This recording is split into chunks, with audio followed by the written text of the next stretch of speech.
Bonjour à tous et bienvenue sur la chaîne. Encore une fois, on est devant mon concessionnaire préféré, Esquad Moto. Et pourquoi cette fois-ci? Pour leur déposer le Maxer 300 donc en révision. Et on va voir si on peut faire quelque chose d'autre aussi.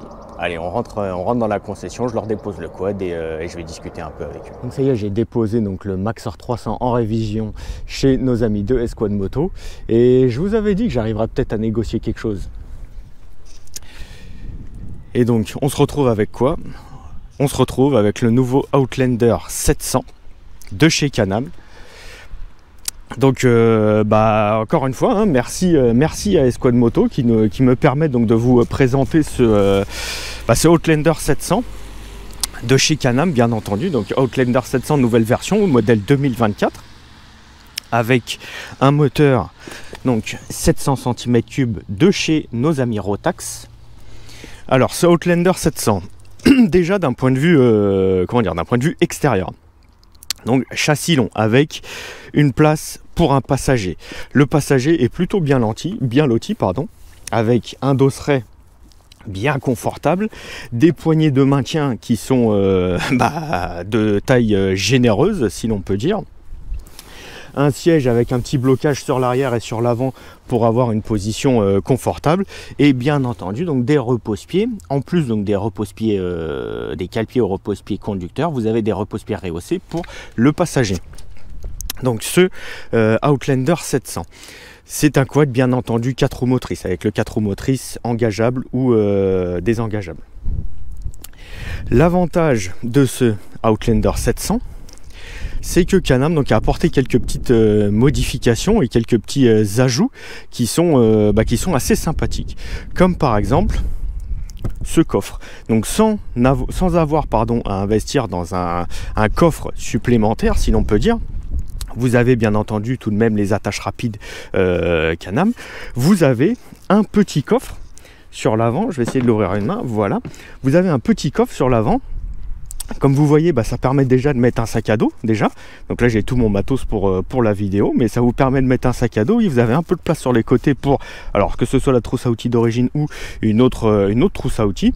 Par contre, il n'y a pas de serrure, c'est juste verrouillé avec les petits crochets là. Mais vous avez tout de même donc un joint, je ne sais pas si ça se voit, mais il y a un joint sur tout le pourtour qui va vous permettre donc une étanchéité correct, si l'on peut dire, du coffre. Pour la fermeture, il suffit de claquer ça et donc ça se referme. Donc des pneus un peu plus étroits à l'avant. On est sur du 12 pouces. À l'arrière, donc un petit peu plus large. Toujours du 12 pouces. 25, 10, 12 à l'arrière. Et donc 25, 8, 12 à l'avant. Comme je disais, un peu plus étroit à l'avant.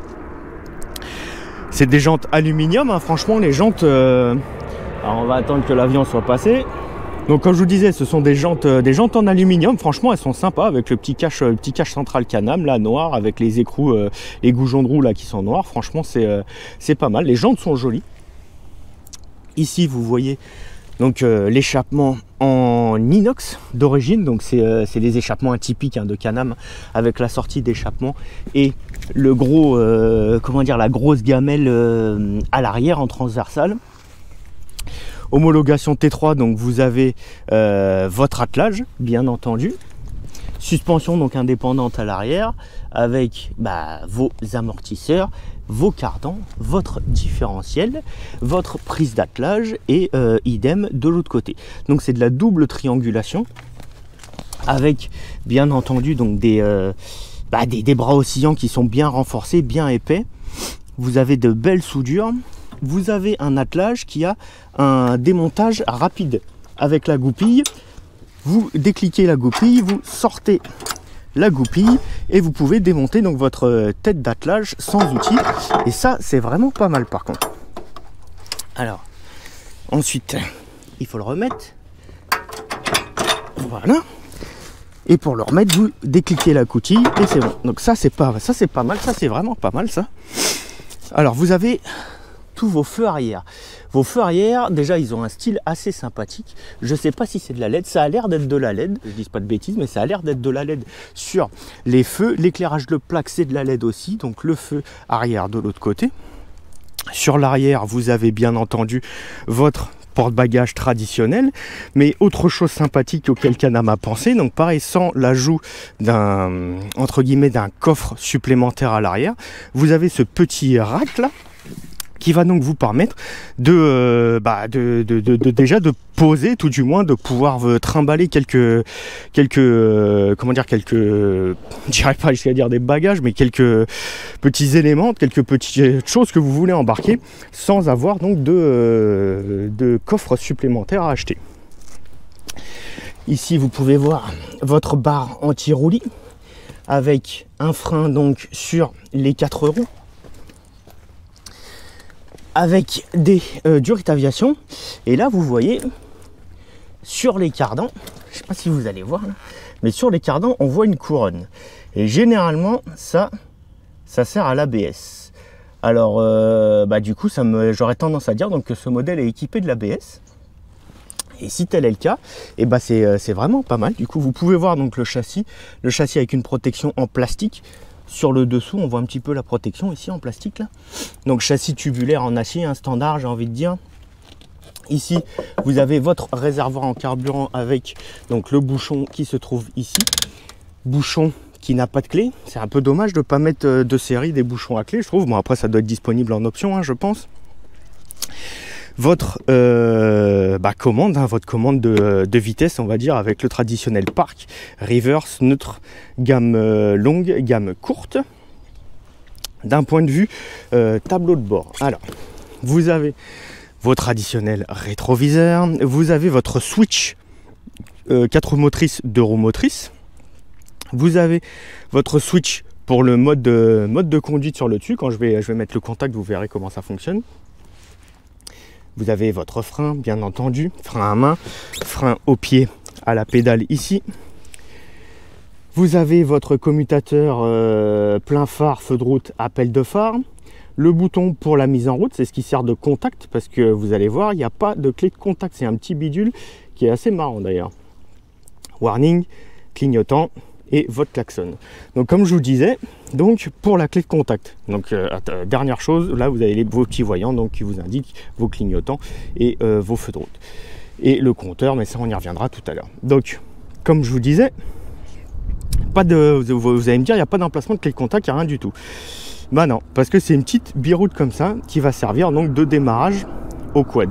C'est ça qui va vous mettre, entre guillemets, qui va vous donner l'autorisation de mettre le contact et l'autorisation de démarrage. On va encore une fois attendre que l'avion passe. Donc, comme je vous disais, donc ça c'est votre petite biroute là qui va vous permettre donc d'avoir l'autorisation de mettre le contact et de démarrage. Et ça va où? Ça va sur cette petite biroute ici. Donc il suffit de cliquer l'engin dessus. Et ensuite, pour mettre le contact, on appuie une fois donc, sur le bouton vert. Donc le contact se met, ça s'allume. Vous avez donc un afficheur de compteur assez standard, si l'on peut dire, donc avec votre jauge à carburant, vos kilométrages, votre rapport engagé, la température du moteur, votre contour, votre vitesse, et en dessous, ici dans la petite barre noire là, vous allez avoir tous vos voyants, on va dire, du compteur, quoi. Enfin vos voyants d'information moteur. Ensuite là, vous avez le traditionnel bouton pour switcher entre le totaliseur, donc le totaliseur l'heure, vous avez l'horloge, vous avez le totaliseur partiel, le total, les trips, enfin bref, vous avez tout. Vous voyez que le quad il est quasiment neuf, 0,9 heures et il a 3,7 km, le machin il est neuf. Ensuite vous avez un autre bouton qui va vous permettre donc d'afficher différents, bon ça s'éteint, qui va vous permettre d'afficher différents, pour éviter que ça s'éteigne, on va démarrer. Donc on reste appuyé sur le bouton, on freine. C'est bon.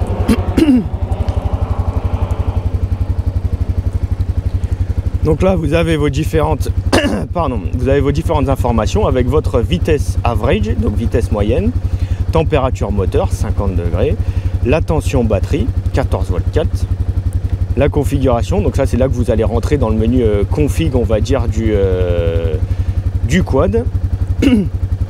Et vous avez fait donc le tour de l'afficheur. Comme je vous disais, donc là vous voyez l'indicateur de roues motrices. On switch avec le bouton, on passe du coup en 4 roues motrices. Le bouton de changement de mode, comme je vous disais, donc c'est le petit bouton ici. Donc ça va vous permettre donc de passer donc sport mode off. Là vous passez en work mode, donc work mode off, sport mode.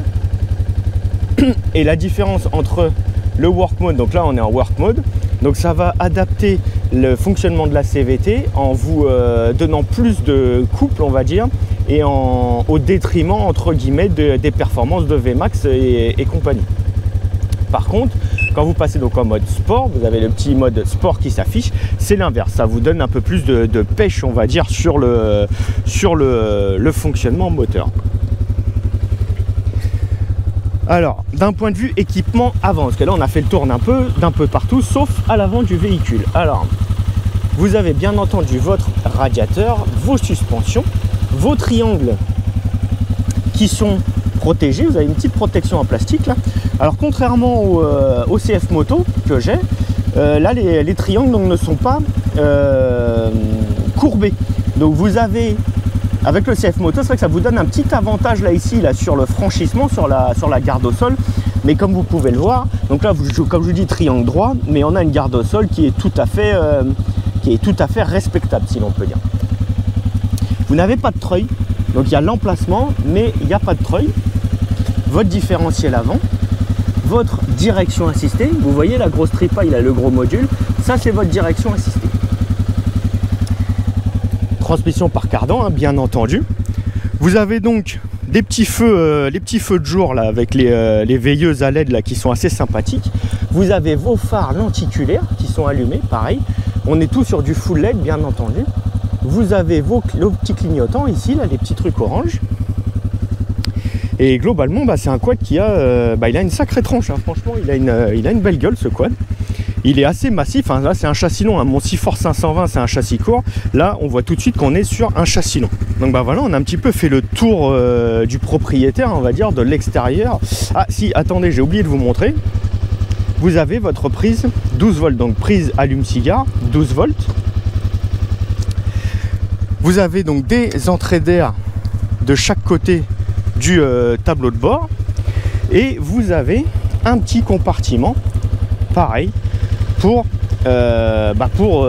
brancher déjà, par exemple, recharger votre téléphone avec la prise USB et la petite loupiote. Ça, c'est pas mal. Et vous avez donc un petit emplacement donc pour ranger un vide-poche, on va dire, pour ranger des choses. Donc comme je vous disais, on est sur un T3B, donc une homologation, donc T3B, qui est plus pratique, on va dire, aujourd'hui pour les constructeurs. Les quads en L7, il y en a de moins en moins, parce que c'est vrai que l'homolo T3B, ça leur permet de... c'est une homolo qui est un peu plus facile à obtenir, si l'on peut dire. D'un point de vue sonorité, ça pop pas trop mal. Hein. Alors on va voir en roulant, là tout de suite, là, on va partir en essai. Mais d'un point de vue sonorité, c'est assez flatteur, on va dire, avec l'échappement d'origine. L'avantage de l'échappement d'origine en inox, c'est que niveau rouille, vous n'allez pas être embêté. Hein. On voit bien que la jonction là, avec votre kata, donc oui, il me semble qu'il doit y avoir le kata qui doit se balader derrière. Là, vous avez votre sonde à oxygène pour la gestion électronique, bien sûr, pour l'injection. Et donc le kata, ça doit se balader partout sous le quad. Là, vous avez vos éléments par chaleur. Ils sont juste de la tôle, il n'y a pas forcément de rembourrage autour, mais ça doit suffire. S'ils ont vu une solution technique comme ça, c'est que ça doit suffire du coup. Des pneumatiques avec des crampons, on va dire, type agraire, façon de parler, mais c'est vrai que ça fait un peu penser à des roues agraires, mais qui ont l'air de présager donc d'un plutôt bon grip, on va dire, dans les situations un petit peu plus cocasses, on va dire. Une gomme qui a l'air assez tendre. Comme je vous disais, donc transmission par cardan, vous voyez votre petit cardan là de transmission avant, avec le différentiel et ses modules de gestion, là, les modules électroniques sur le différentiel. Donc voilà, une fois ce petit tour là extérieur terminé, si l'on peut dire, je vais m'équiper, je vais me mettre en scène. Et bah, je vais aller tester ça sur la route, on va voir ce que ça donne. Si je trouve des petits chemins, là il y a l'air d'y avoir des champs derrière là. Si je trouve des petits chemins, on va aller voir un peu ce que ça vaut en off-road et on va aller tester ça sur la route. Allez, ça y est, on est parti avec ce Can-Am Outlander 700. Donc là on va tranquillement sortir de la zone. J'ai laissé chauffer un peu le moteur, donc c'est bon, le moteur est chaud, on a du carburant. Allez, on est parti.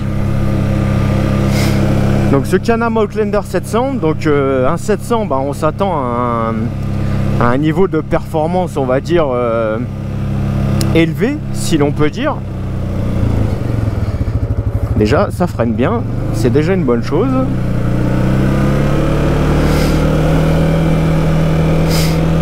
Ça reprend bien. La transmission, la CVT a l'air assez douce, si l'on peut dire. On se prend pas d'à-coup, on va dire, dans la transmission. La direction électrique, c'est vrai que ça change tout, hein, parce que mon Seaforth 520 donc n'a pas de direction assistée. Donc c'est vrai qu'on sent... alors c'est pas gênant, moi personnellement ça ne me gêne pas. Mais c'est vrai qu'on sent le poids de la machine, enfin on adapte, entre guillemets, on s'adapte au poids de la machine. Et c'est vrai que là, cette direction assistée, ça vous met, regardez là, je suis d'une main, et vous baladez la machine d'une main. Il y a 0 poids sur la direction. Donc après, c'est une habitude à prendre, hein, bien entendu. Mais ouais, c'est agréable. On va dire que c'est, en termes de fainéantise, c'est assez agréable.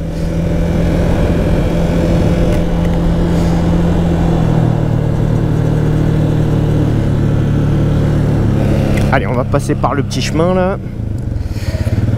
tranquillement. Si j'arrive à passer avec les cailloux, ce qui ne va pas être le cas, donc on va faire demi-tour et on va essayer d'accéder à ce petit chemin par un autre endroit. C'est vrai que par contre sur les manœuvres, là vous voyez, pour faire tourner donc le quad, sur les manœuvres comme ça, c'est vrai que c'est... avec le Seaforth 520, avec le CF Moto, il faut un petit peu, faut s'employer un petit peu sur la direction, si l'on peut dire, hein. Mais avec ce Can-Am là, c'est vrai que c'est tout, c'est tout mou, hein, c'est tout tranquille, quoi.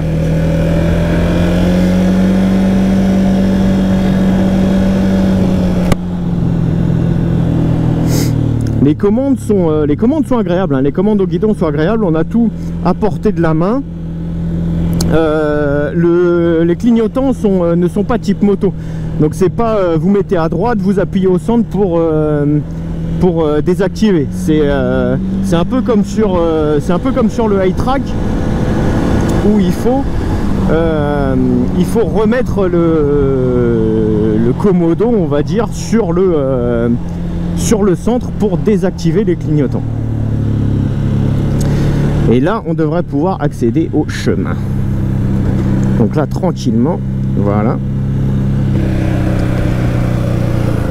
Alors ça c'est une piste cyclable. Mais est-ce que ça donne sur le chemin qui passe derrière? Oui, ça donne sur le chemin qui passe derrière. J'aurais pu passer par la terre.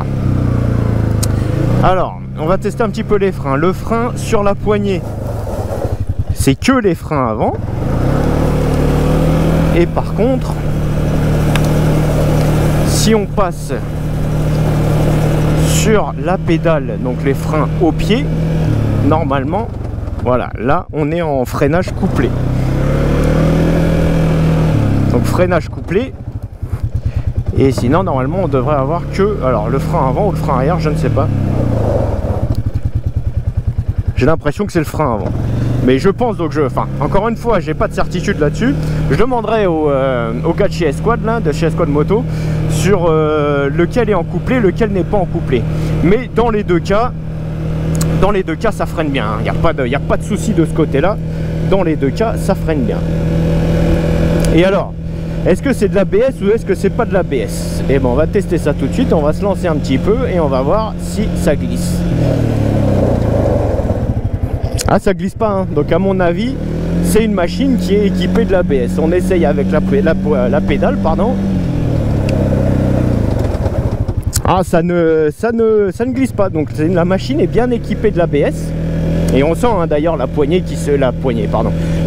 qui se ramollit donc quand l'ABS est en fonctionnement. C'est une machine qui c'est assez réactif, c'est assez stable, hein, vous voyez. Ça permet quelques petites fantaisies, si l'on peut dire. Les suspensions sont assez agréables. Hein. Ça, bon alors là, c'est pas du terrain défoncé, c'est juste des petits chemins gentillets.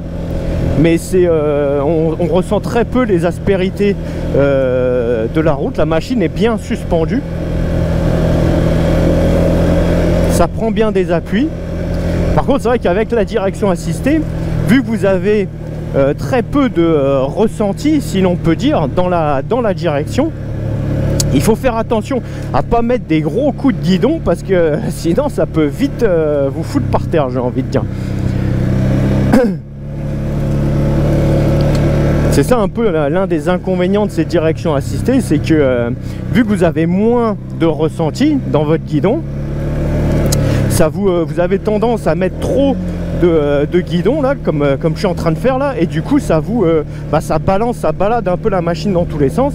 Par contre, l'avantage de la direction assistée, c'est que bien entendu, donc c'est avec très peu d'efforts, vous l'avez vu tout à l'heure, hein, que ce soit pour manœuvrer ou pour juste lors de la conduite, bien entendu, avec très peu d'efforts, donc vous avez la capacité à utiliser l'angle maximal de braquage de la machine. Donc là vous voyez, on est sur un chemin qui est un petit peu plus défoncé. La machine, comme je vous disais, est très bien suspendue. Ça vous secoue pas trop la couenne. Alors bien sûr hein, c'est un chemin défoncé, donc ça secoue un petit peu, mais on sent bien que la machine absorbe tout du moins une grande partie des aspérités et du terrain, et ça reste très agréable à conduire. Avec cette selle, la selle est bien large, la selle donc elle est amincie sur l'avant, donc pour avoir de la mobilité, mais elle est large sur l'arrière, donc ce qui vous permet une bonne assise. Et la densité de la mousse, la texture de la selle est également très confortable. Franchement c'est bien confortable pour votre fessier. Vous allez pouvoir faire des balades assez longues, on va dire, sans trop fatiguer et sans trop vous sans trop avoir mal aux fesses, hein, faut dire ce qui est. Hein. Donc là, 2 roues motrices, hein, bien entendu. On a l'air d'avoir une assez bonne protection hein, avec les garde-boue et les protections de roues d'origine. Vous voyez, bon, je suis pas habillé en cross, hein, je suis habillé en jean, je suis habillé assez propre, on va dire. Et malgré le fait qu'on passe un peu dans des endroits sales, ça n'empêche que du coup la machine ne vous salit pas complètement. Donc vous voyez là, j'arrive à faire donc je fais un tour carrément entre les deux murs, il n'y a pas de problème de ce côté là. Cette direction assistée vous permet donc des facilités vraiment c'est sans conteste plus facile lors des manœuvres en tout cas. Donc là on n'a pas vraiment de terrain de jeu tout terrain avec des gros obstacles hein, pour utiliser le 4 roues motrices ou ce genre de choses, mais déjà là c'est un petit peu gras, ça glissouille un peu. On sent donc que les pneus font bien leur travail, donc ils ont on va dire que le motif, le dessin du pneu vous permet un bon grip, que ce soit en latéral ou en traction. Tout du moins avec ce terrain un petit peu gras là, sans non plus rouler en mode foudingue on va dire. Mais déjà en roulage tranquille, ça vous permet donc une bonne adhérence et un bon contrôle de la machine en tout cas. Donc là ça chauffe pas, vous voyez hein, la machine elle régule sa température, hein, la jauge est au milieu, il n'y a pas de souci de chauffe de toute façon, donc c'est neuf, donc il n'y a pas de problème hein. Puis c'est Can-Am hein, j'ai envie de dire, c'est une marque connue, reconnue, qui a un sacré nombre d'années d'expérience dans tout ce qui est ATV, SSV et compagnie. Donc pas de souci de ce côté-là, hein. C'est une marque vraiment de confiance. Hein. Alors on va essayer d'accélérer un peu le rythme dans le défoncé, là, voir ce que ça donne. Ah, ça reprend bien, ça glisse un peu du train arrière en 2 roues motrices. Mais on sent que ça reprend bien, on sent bien les 700 cm3, ils sont là, hein. Ça vous propulse si l'on peut dire, mais tout en gardant comment dire, une maniabilité et une stabilité, même lors de ces accélérations un petit peu. Donc là, vous voyez, ça glissouille, il n'y a pas de souci de ce côté-là. Ça se contrôle bien, même en glisse. Il suffit de contrebraquer avec cette direction assistée et le quad donc se remet en ligne sans trop de problèmes. Donc on va revenir un peu dans le gras là et on va voir ce que ça donne donc en 4 roues motrices avec plus donc d'adhérence. Donc là on va essayer de faire demi-tour ici, donc sans abîmer les cultures. Voilà, on va essayer de pas se foutre dans le fossé. Donc petit demi-tour, c'est parti.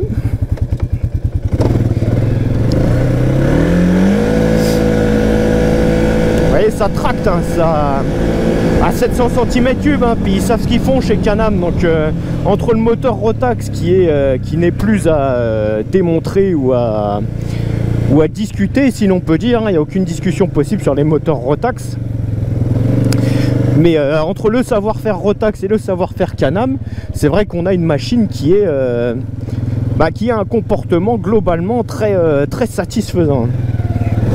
Donc là en 2 roues motrices toujours, hein. On va voir où ça nous mène ça. C'est beaucoup plus défoncé déjà. Mais même en étant plus défoncé, ça reste roulable, ça vous secoue un petit peu, mais ça reste entièrement roulable, pas de souci de ce côté-là.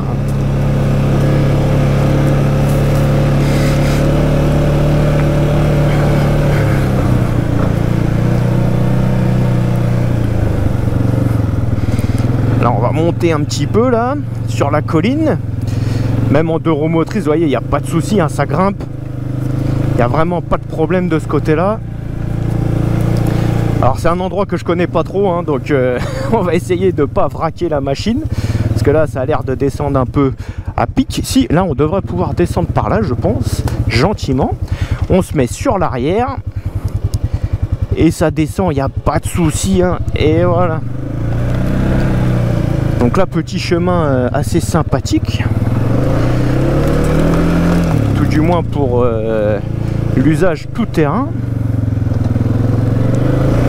On va revenir dans l'autre sens pour voir si on arrive un peu à escalader la petite colline là qu'on a passée, parce que là de l'autre côté ça a l'air d'être des marécages, donc on va pas mettre la machine dans les marécages. Là on va faire un demi-tour dès qu'on peut, on va voir où ça nous mène ce petit chemin quand même, et on va faire demi-tour dès qu'on peut et on va essayer de gravir cette espèce de colline là qu'on a descendu, que ce soit en 2 roues ou en 4 roues motrices. On va voir ce que ça donne.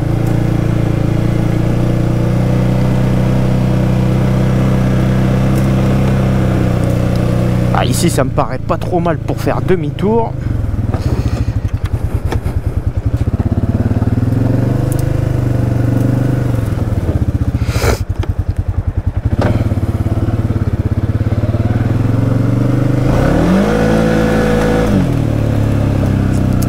Ça arrache, hein. Alors c'est pas un 1000, hein, c'est sûr, mais on sent que le moteur il en a sous la gâchette, comme on peut dire, et ça reste stable, hein, ça accélère en ligne. Si vous voulez le forcer un petit peu glisser, il va glisser, mais ça accélère en ligne. Et le châssis ne se désunit pas, en tout cas c'est un châssis qui est sain et qui ne se désunit pas en tout cas. Que là-dedans ça m'a l'air d'être un peu marécageux, donc on va pas aller s'aventurer par là-bas.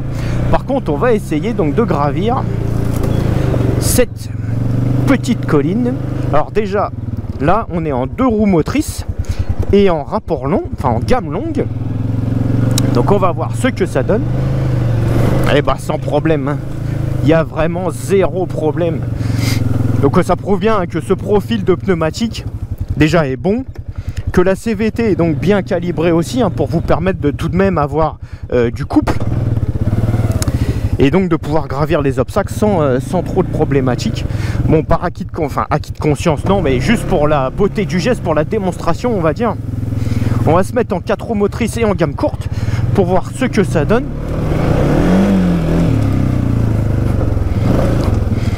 Alors nous y revoilà, donc là 4 roues motrices, donc vous voyez bien les 4 roues motrices sont engagées.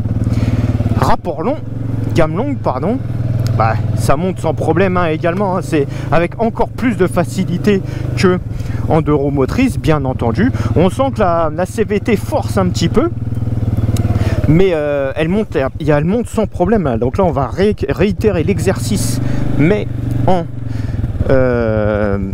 gamme courte.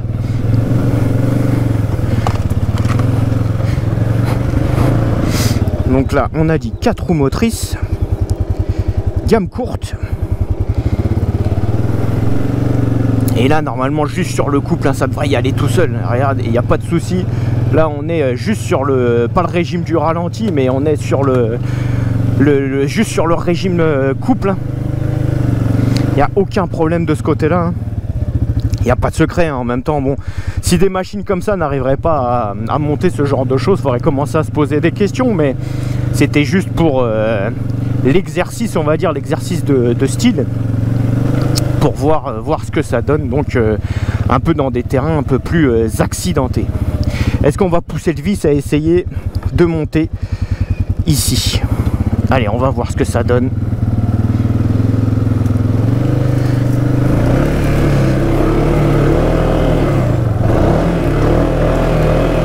Ah, ça glisse un peu, mais ça y va, il n'y a pas de problème. 4 roues motrices, bon, gamme longue, hein, gamme courte, pardon, excusez-moi. Mais il n'y a pas de souci, hein, ça passe. Hein. Ça glissouille un petit peu, mais il n'y a aucun problème de ce côté-là. Hein. En même temps, c'est des machines qui sont faites pour ça. Hein. À la base, c'est des machines pour travailler ce genre de choses. Donc, c'est pas trop étonnant si l'on peut dire que ça passe dans ce genre d'endroit, quoi.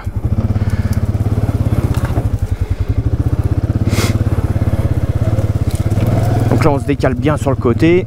Il n'y a pas de souci. Allez, bah donc on a vu en off-road, il n'y a aucun problème. En même temps, c'était attendu hein, pour ce type de machine, mais bon, c'est juste pour comment dire pour l'essai, hein, si l'on peut dire. Et là, la descente, pareil, il faut bien recentrer les masses, bien entendu, mais ça se passe bien, il n'y a pas de souci. Bon, bah on va aller faire un petit peu maintenant une partie de l'essai plus sur la route, essai routier, et on va aller voir ce que ça donne.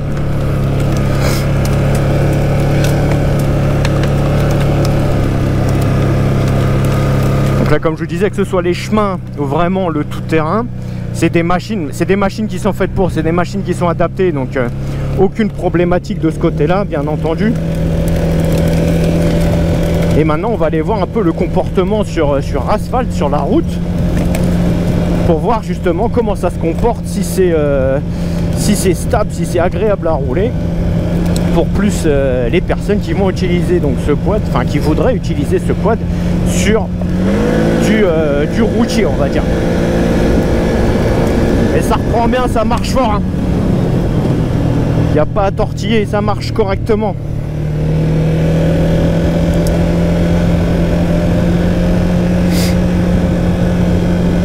Encore une fois, châssis sain, ça accélère même en 2 roues motrices, hein, ça accélère en ligne, ça part fort. En même temps, c'est un 700 cm3, ce serait fâcheux que ça marche pas, j'ai envie de vous dire quand même.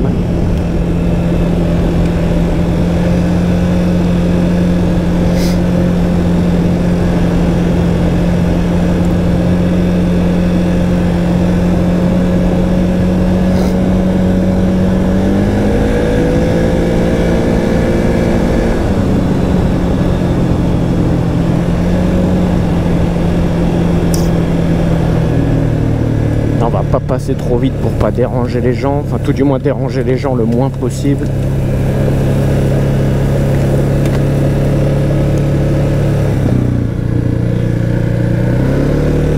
Et voilà, là on arrive sur la route,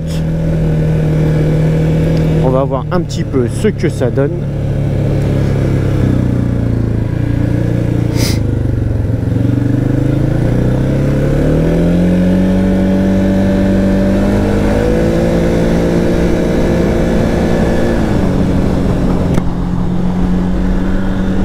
Comme je vous disais, hein,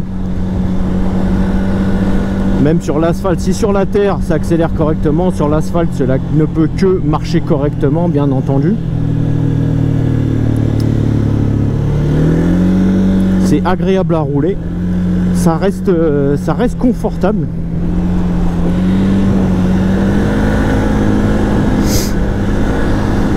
Faut quand même bien être mobile et bien se déplacer donc sur la selle, hein, bien entendu. Ça reste un quad, hein, c'est pas une moto, donc malgré le fait que ce soit un quad très agile, ça n'empêche qu'il faut quand même se déplacer, faire les transferts de masse pour ne pas se mettre en danger donc sur un quad, sur la machine et donc sur n'importe quel quad, j'ai envie de vous dire. Faut bien placer vos masses.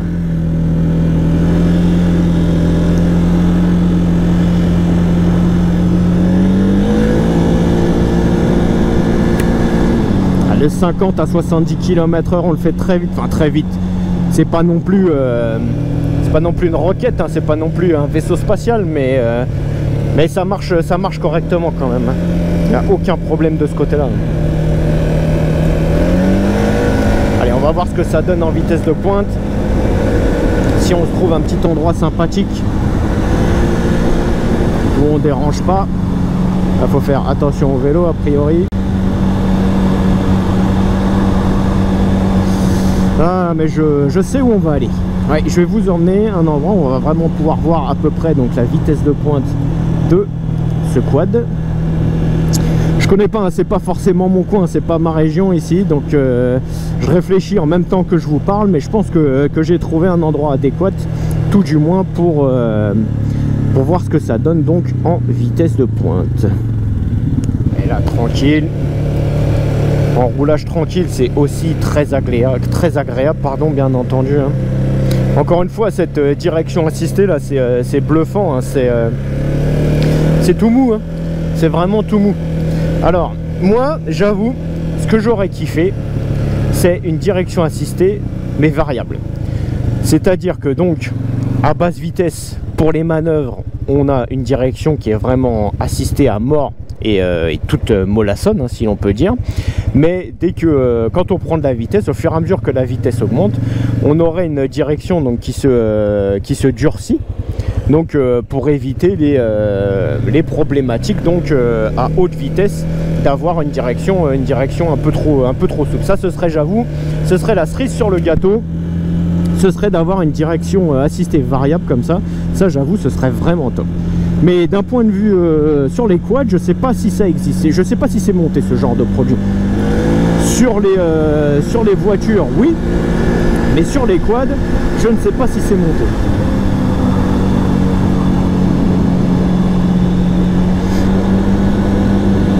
Vous allez me dire que j'insiste hein, avec cette direction assistée, mais c'est vrai qu'au début, c'est assez déconcertant, entre guillemets.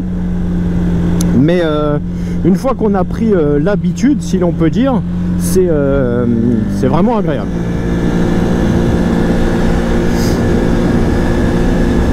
Ah, vous voyez, sans difficulté, hein. Le 50 à 90, vraiment sans difficulté, il n'y a aucun problème.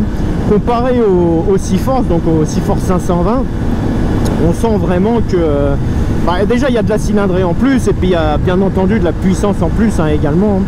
Donc on sent vraiment cette différence, enfin ce gap entre comment dire, le 520 et ce Can-Am Outlander 700.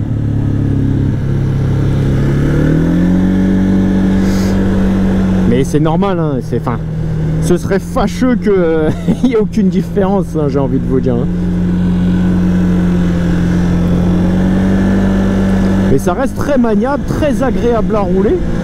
Alors bien entendu, comme je vous dis, il faut rester très mobile sur le quad hein, pour pas se retourner ou pour pas se mettre en danger. Mais même la selle, c'est très agréable, hein. On est bien sur la selle, hein. Comme je vous disais, on est confortable, ça je vous l'ai déjà dit. Mais même lors de nos différents mouvements sur la selle, on n'est pas entravé par quoi que ce soit, on peut bien se déplacer et donc vivre un peu le quad, hein, vivre un peu le pilotage de cette machine. C'est vraiment agréable. C'est encore une fois, c'est une machine saine et une machine agréable à rouler. Voilà, on va faire un peu notre test, enfin un peu non, on va faire tout court notre test de VMAX. Et ensuite, bon, on va gentiment rentrer à la concession. On va poser nos fesses quand même sur la place arrière pour voir ce que ça donne. Et ensuite, on va aller rendre ce quad à la concession chez nos amis de Esquad Moto.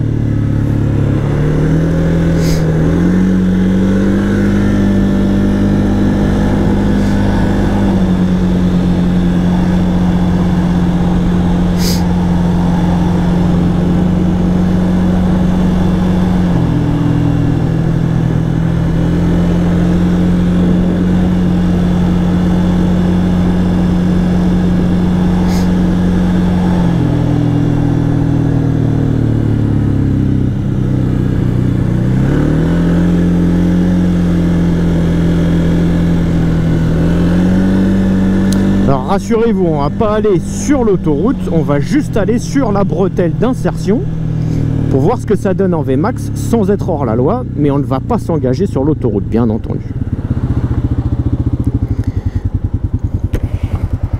Pour l'instant, on patiente au feu rouge. C'est vrai que cette histoire de clignotant, moi qui suis motard à la base, cette histoire de clignotant, de devoir le repousser, le remettre au milieu, j'avoue que ça me turlupine un peu. Enfin, c'est un coup à prendre, c'est une habitude à prendre, mais j'avoue ne pas avoir l'habitude, donc ça me dérange un petit peu. Mais bon, encore une fois, c'est juste un coup à prendre, c'est juste une habitude à prendre. Allez, c'est parti. Un petit peu brutal à la remise en accélération, à la remise en mouvement, mais bon, on est en mode sport, donc c'est pour ça. Allez, c'est parti.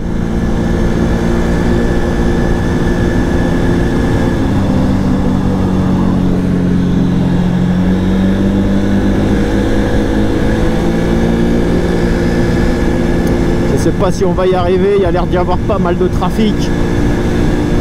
100 km/h sans problème, 103, 104.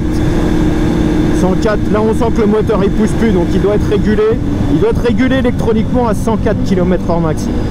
Mais c'est déjà pas mal, honnêtement, un quad 100 km/h sur une machine off-road comme ça, donc avec des suspensions assez souples, des pneus off-road bien entendu, 100 km/h c'est déjà largement suffisant, j'ai envie de dire. Mais là donc avec ce Outlander 700 on pointe à 104 km/h du coup. Qui est encore une fois largement suffisant pour une machine de ce type.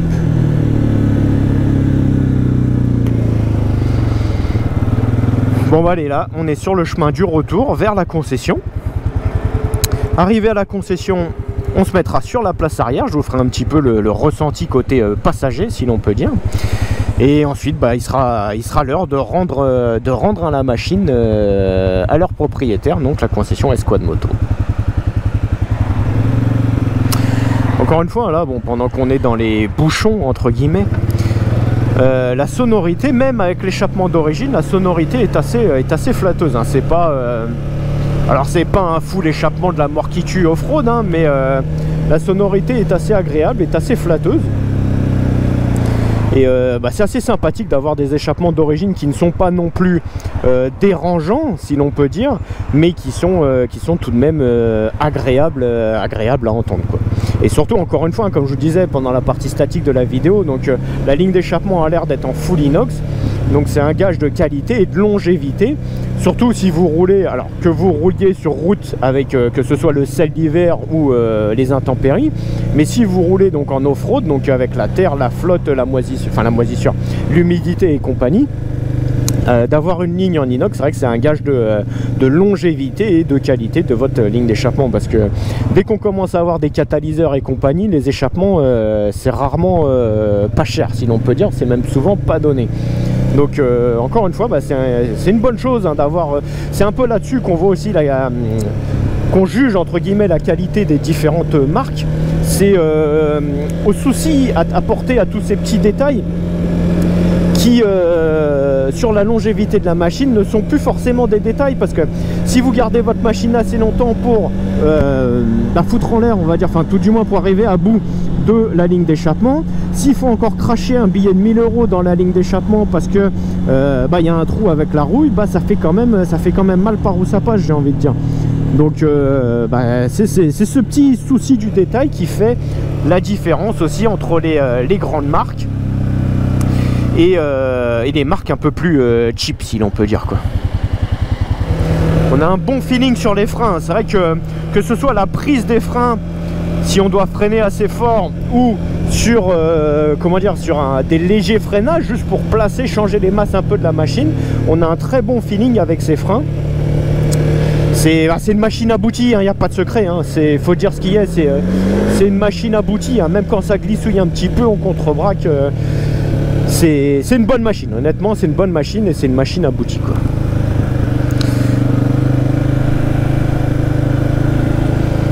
Donc nous voilà de retour donc chez Esquad Moto, on va leur rendre le véhicule et je vais vous donner un petit peu mon avis sur la place arrière, en tout cas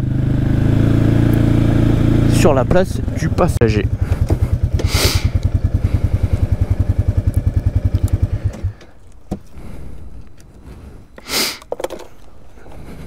Alors je vais mettre ça dans le vide-poche pour pas le perdre et on va passer sur la place passager.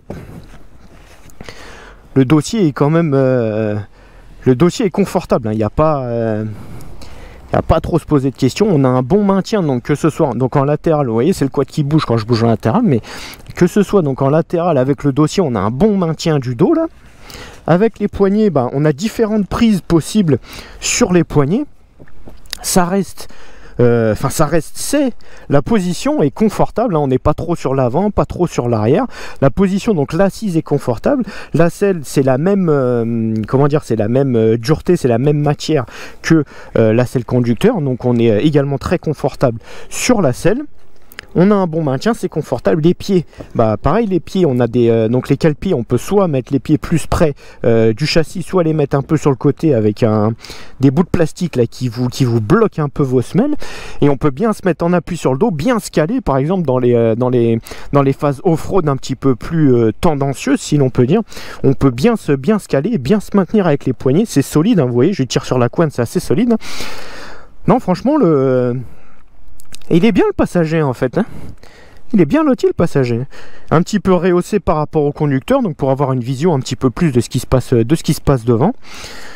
Et en même temps c'est un châssis long, donc moi mon CF Moto, donc mon Seaforth 520 c'est un châssis court, donc le passager est un petit peu plus collé au conducteur si l'on peut dire, mais c'est vrai que l'avantage de ces quads châssis longs, alors c'est sûr vous allez me dire c'est plus cher, oui c'est vrai que c'est plus cher, il n'y a pas tortillé là-dessus, mais ça vous procure donc vraiment un confort supplémentaire vraiment non négligeable pour le passager si vous envisagez donc de rouler souvent en duo entre guillemets, quoi. Nous voilà arrivés au terme de cet essai de cette Outlander 700 Can-Am.